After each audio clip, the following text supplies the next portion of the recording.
میرے بھائیو تھوڑا سا ایسا حدیث پر غور کرنا، اونٹنیاں اگر دو بندے کو ملے بغیر کسی گناہ کے، بغیر کسی کو ناراض کیے ہوئے، صبح سویرے کوئی محنت بھی کرنی نہیں پڑی، مشقت بھی اٹھانی نہیں پڑی، مفت میں مل گئی، کتنا خوش ہوگا وہ؟ کم از کم وہ 15 لاکھ کی تو ہوگی،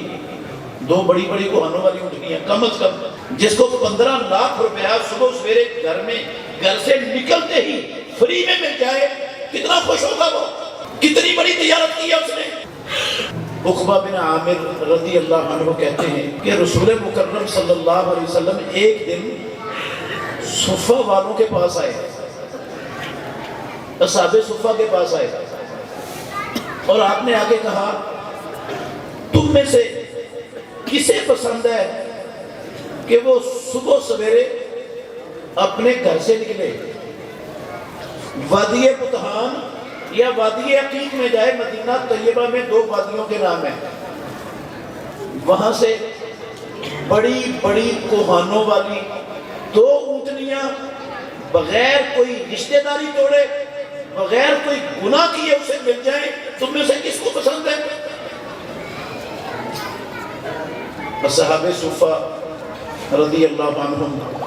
انہوں نے کہا اللہ کے نبی ہم میں سے ہر ایک کو پسند ہے، یہ دنیا کی زندگی میں اللہ نے انسان کی فطرت بنائی ہے، وہ دنیا کے مال سے محبت کرتے ہیں، ہم میں سے ہر ایک کو پسند ہے۔ تو رسول مکرم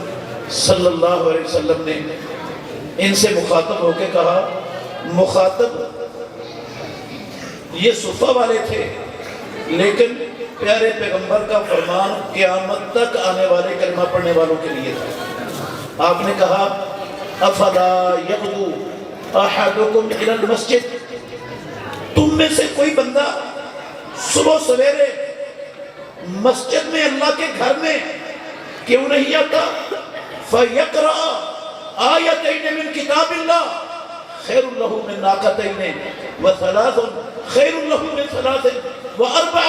خیر لہ من اربع ومن اعدادہن من الابل۔ امام الانبیاء نے کہا 2 آیتیں سیکھ لیا کر،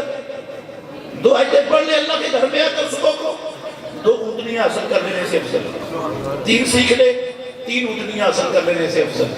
4 آیتیں سیکھ لے 4 اونٹنیاں حاصل کر لینے سے افضل، اور جتنی سیکھ لے گا اتنی اونٹنیاں پا لینے سے افضل ہو جائے گا اس کے لیے۔